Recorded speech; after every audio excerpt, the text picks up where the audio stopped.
Gumilar, jawara pilih tanding asal Garut. Suatu hari ke Milamare datang dua orang lelaki, yang tidak lain adalah Mang Salhafi dan Asmita yang menemui Mang Uhi dan menanyakan Gumilar. Oleh Mang Uhi dikasih tahu bahwa dalam bulan-bulan ini Gumilar sedang dilatih oleh Aki Sidik dan tidak bias diganggu. Menurut Mang Uhi, bagaimana kecewanya Mang Salhafi terutama Asmita yang sudah tahunan tidak melihat anaknya. Pas datang anaknya tidak ada, Asmita menanyakan kelakuan Gumilar di Milamare. Mang Uhi menceritakan bahwa Gumilar jadi panutan, dan disegani di seluruh kontrak Milamare, karena banyak menolong orang terutama yang ditindas.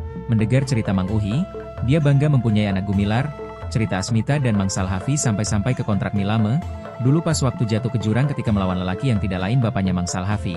Asmita sering datang ke Cigasti menyamar menanyakan anaknya. Kabar dari orang-orang bahwa anak kecil anak Kipar Tapas kebakaran ada yang membawanya. Asmita juga mengetahui bahwa Nyi Esi ada di kampung Cikamari sudah pergi lagi tidak tahu kemana. Asmita pulang lagi ke Cicapar dan tinggal di saung bekas membuat arangnya. Sesuai mendapatkan kabar bahwa Lurah Barja sudah dicopot dari jabatan lurah, dan diganti sama Unan, sahabatnya. Akhirnya Asmita tinggal lagi di Cicapar, dan Lurah Unang mengurus Asmita supaya dibebaskan dari tuduhan dan semua tanah Mang Salhafi dimiliki lagi karena diuruskan oleh Lurah Unan. Pas waktu Asmita memasuki rumahnya dulu, Asmita terkejut karena baju lorengnya tidak ada. Kata Mang Ehon dulu pernah datang Mang Salhafi. Sewaktu Asmita pergi berdagang arang ke kota di sebuah warung dia bertemu dengan Nyi Esi yang sedang bekerja di warung. Akhirnya Asmita dan Nyi Esi pulang lagi dan menempati rumah dulu dengan Amita. Akhirnya mereka melanjutkan lagi rumah tangganya. Sambil menunggu Mang Salhafi.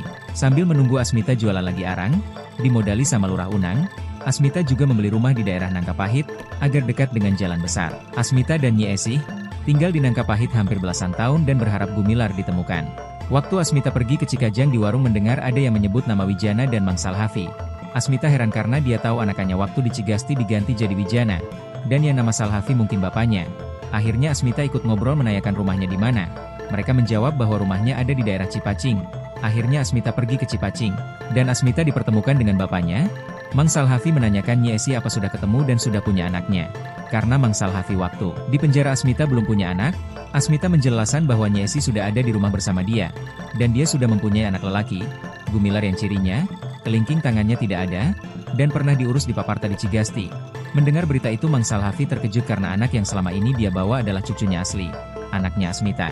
Mendengar kabar itu Asmita makin terkeut dan menanyakan anaknya. Mang Salhafi menjawab, menitipkan Gumilar di Cigodeg. Akhirnya mereka pergi ke Cigodeng. Dari Ema Imod dikasih tahu bahwa Gumilar ikut dengan suaminya, Mang Uhi di Milamare. Mang Salhafi dan Asmita langsung pergi lagi ke Milamare.